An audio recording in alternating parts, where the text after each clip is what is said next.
हम सब का संकल्प महान, हम सब का संकल्प महान, हम सब का संकल्प महान।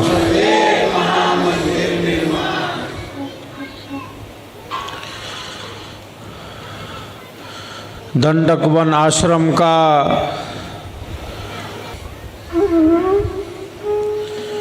हम सबों को पावन बना रहा है। दंडकारण्य के नाम से प्रसिद्ध यह दिव्य क्षेत्र अनेकानेक ऋषि महर्षियों तत्ववेत्ताओं की यह भूमि रही है। यह स्थान सरभंग ऋषि का है, महर्षि गौतम का है। अनेकानेक ऋषियों से यह पावन धरती पवित्र है। इस धरती पर मर्यादा पुरुषोत्तम श्री राम के भी चरण पड़ चुके हैं, चरण पड़ चुके हैं।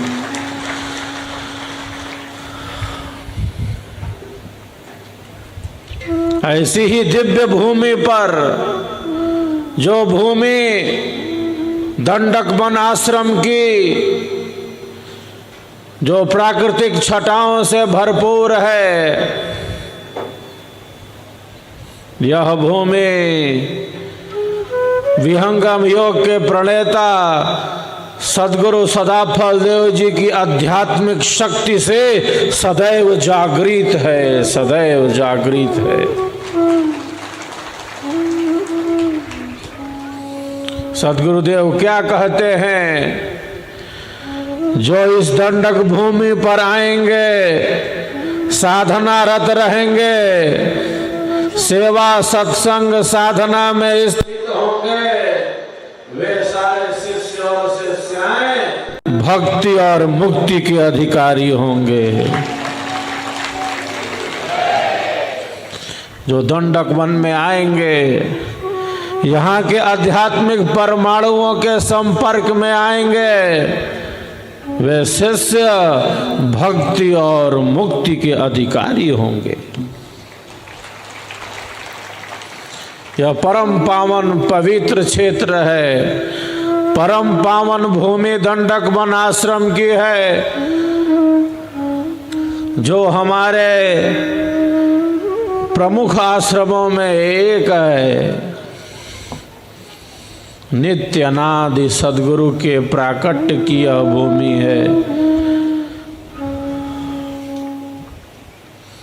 अजगुरु की छाया पड़े, सदगुरु पद अधिकार, विद्या पढ़ गुरु नहीं बने, महाकठिन व्यवहार, महाकठिन व्यवहार। सदगुरु की एक धारा है, सदगुरु का एक प्रवाह है, जो प्रवाह ब्रह्म विद्या की धारा को ही प्रवाहित कर देता है। हमारा आपका यह परम सौभाग्य है कि इस धारा से हम जुड़े हैं। हम सब सेवा सत्संग और साधना से जुड़े हुए हैं। हम सब आत्म कल्याण के पथ पर चल रहे हैं। बाहर की परिस्थिति कैसी हो, बाहर की परिस्थिति कैसी हो, एक साधक तो विहंगम योग की आंतरिक मस्ती में सदैव स्थित रहता है।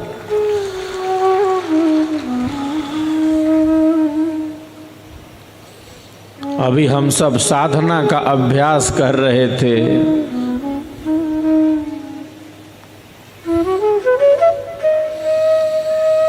ये भूमि ही साधना की भूमि है। अनेकानेक ऋषियों की साधना से जीवंत यह भूमि है।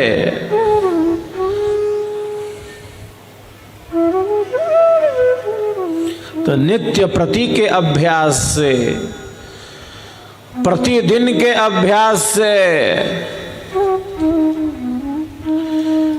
आंतरिक शांति का मार्ग प्रशस्त होता है। हमारे भीतर अनंत शांति है, हमारे भीतर अनंत आनंद है, हमारे भीतर प्रकाश स्वरूप वह परमात्मा है जो आनंद स्वरूप है। रसो वै सह आनंदो ब्रह्मेति व्यजानात्।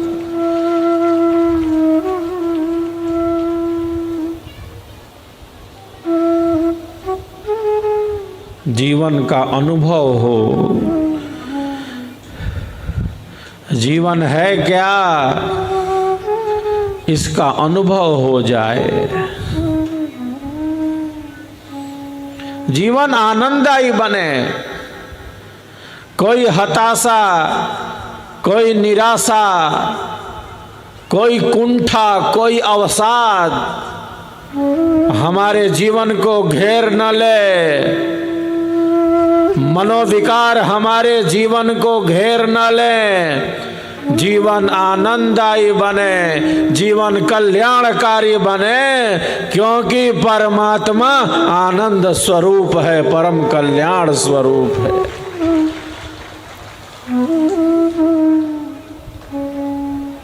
कोई हताशा, निराशा, कुंठा, अवसाद न घेर ले।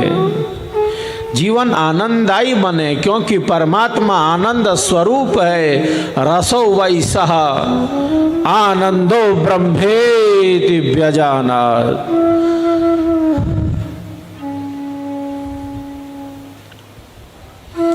जीवन और सत्य दो नहीं है। हम जीवन कहें, हम जीवन कहें या हम सत्य कहें, दो बात तो नहीं।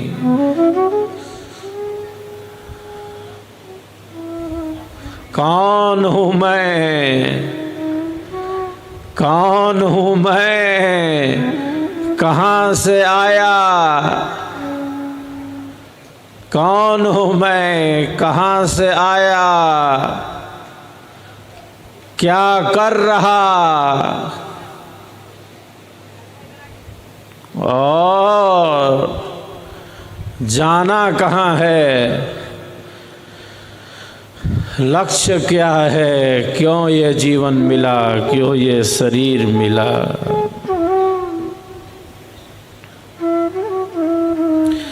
जिंदगी जीने में ही जिंदगी बीत न जाए, जिंदगी जीने में ही जिंदगी बीत न जाए। जीवन जीने में ही जीवन चला न जाए, जीवन जीने में ही जीवन चला न जाए, बल्कि जीवन है क्या इसका अनुभव हो जाए। जीवन है क्या इसका अनुभव हो जाए, क्योंकि जीवन का आधार परमात्मा है,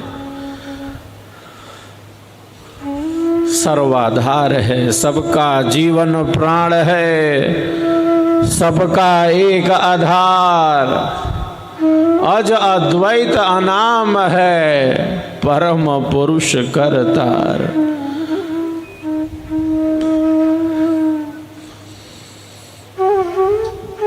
एक साधक सदैव ये विचार करता है, कौन हूं मैं। सद्गुरुदेव कहते हैं, कर विचार मैं कौन हूं।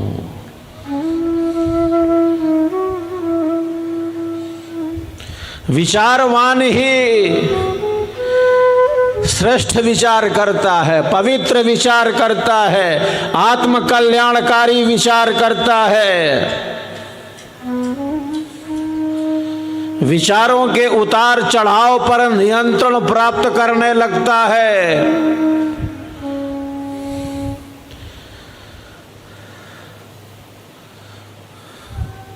आत्म कल्याणकारी विचारों के अभाव से ऐसे अनेकानेक विचार घर बना लेते हैं जो आत्म कल्याण में उपयोगी ना हो। अंधेरा कहाँ है? अंधेरा वही है, अंधेरे का स्वयं में कोई अस्तित्व नहीं। अंधेरा वही है जहाँ प्रकाश का अभाव है, जहाँ प्रकाश नहीं है अंधेरे का अपने आप में कोई अस्तित्व नहीं, कोई अस्तित्व नहीं। प्रकाश का अभाव ही अंधेरा है।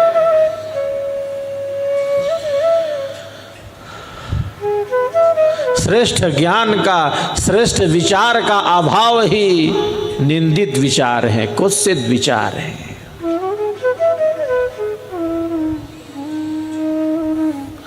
कल्याणकारी श्रेष्ठ विचार नहीं है, इसका अर्थ है कि उसके स्थान पर कुछ है जो भरा है। इसीलिए ऋषियों ने कहा तन्मे मनः शिव संकल्पमस्तु। हमारा मन श्रेष्ठ विचारों वाला हो, हमारा मन कल्याणकारी विचारों वाला हो। एक साधक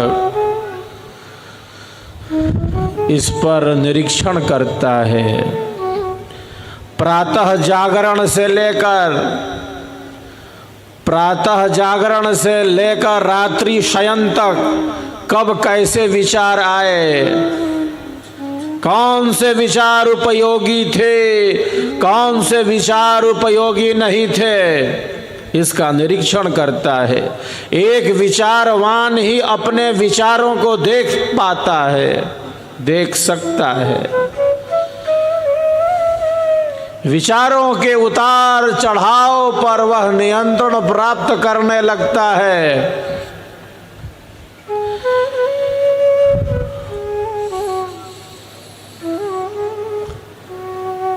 और जैसा सोचता है, जैसा विचार करता है, जैसा चिंतन करता है, वैसा ही बनने लगता है, वैसा ही हो जाता है। श्रेष्ठ विचारों से, पवित्र विचारों से, कल्याणकारी विचारों से हमारे जीवन का सर्वतोमुखी विकास होता है, हमारे जीवन का कल्याणकारी विकास होता है। विचारों में इतनी शक्ति है। कोई भी विचार आए और हमें प्रताड़ित कर दे, विहंगम योगी विचारों के उतार चढ़ाव पर नियंत्रण प्राप्त करने लगता है। शरीर मेरा नहीं है, कौन हूं मैं शरीर नहीं हूं। शरीर हमें मिला है,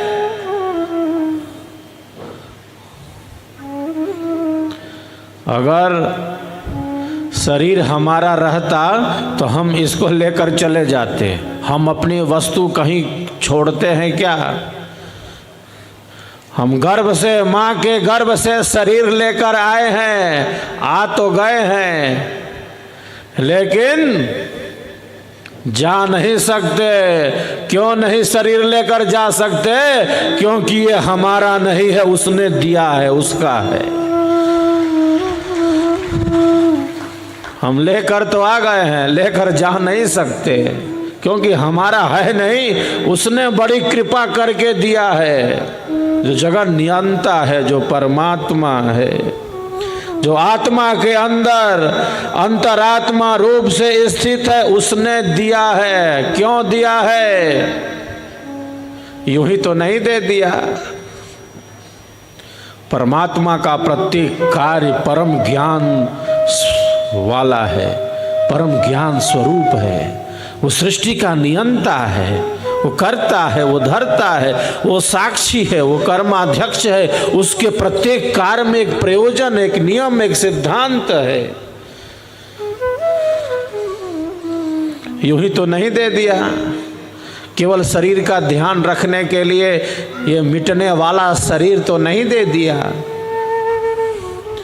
इसलिए दिया है कि इस शरीर में रहकर जो अविनाशी तत्व है, जो अविनाशी तत्व है उसका अनुभव हो जाए, जीवन के लक्ष्य का अनुभव हो जाए, इसलिए ये शरीर मिला है।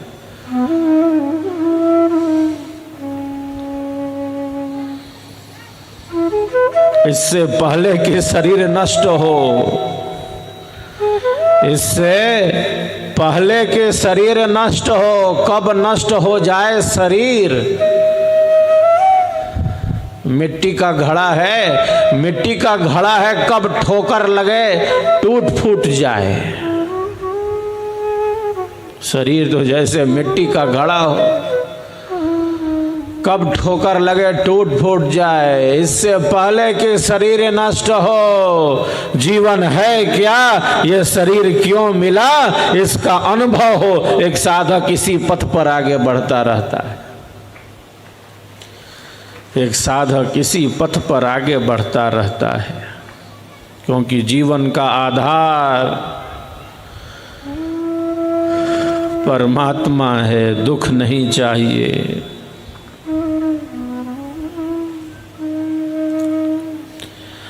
परमात्मा में दुख नहीं है।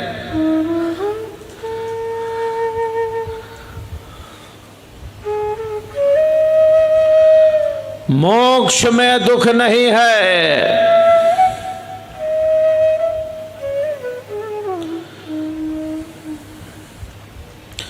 सुसुप्ति में दुख नहीं है। गाढ़ी नींद में कोई दुख है? गाढ़ी नींद में मैं तू यह वह मेरा तेरा। गाढ़ी नींद में जब सुसुप्ति अवस्था थी, ज्ञान और कर्म की इंद्रियों का संचालक मन ही निश्चेष्ट हो गया। गाढ़ी नींद में कुछ अनुभव था दुख का, कोई तनाव, कोई चिंता, कोई क्रोध के भाव, कोई अनियंत्रित कामनाएं। गाढ़ी नींद में, गाढ़ी नींद में दुख नहीं है।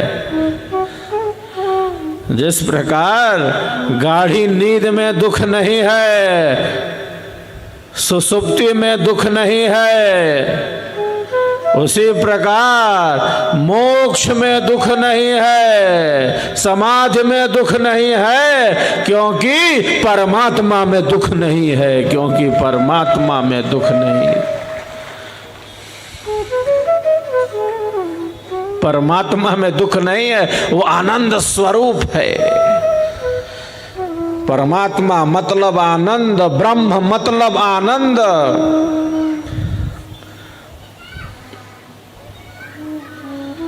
उपनिषद में ऋषि कहते हैं आनंदो ब्रह्मेति व्यजानात्, आनंदाद्वै खल विमानि भूतानि जायन्ते, आनंदेन जातानि जीवन्ति, आनंदं प्रयन्त्यभिसंविशन्ति।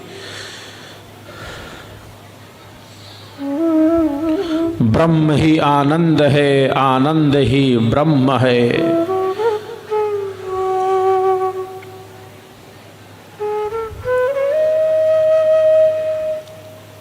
हम आनंद प्राप्त करना चाहते हैं। क्यों? क्योंकि आत्मा के अंदर अंतरात्मा रूप से परमात्मा स्थित है। रसो वैसा। संसार से जितना कुछ भी प्राप्त होता है, एक मानव प्राप्त कर सकता है, उसकी एक सीमा है, एक सीमा तक है। वो जो कुछ भी है संसार का, सीक बूंद सम जगत सुख, कसा समुंदर जान, परमानंद को किमि कहूँ, शक्य वचन नहीं ज्ञान। कैसे समुद्र के गर्भ में शांति ही शांति है,